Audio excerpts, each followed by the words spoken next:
दाम सदके मेरा नमूने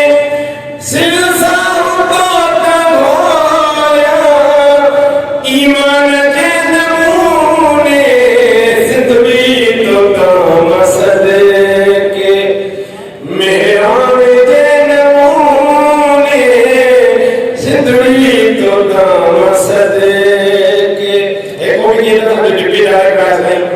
अब्दुल मोहम्मद कमाल साहब मुझे नाम हो गया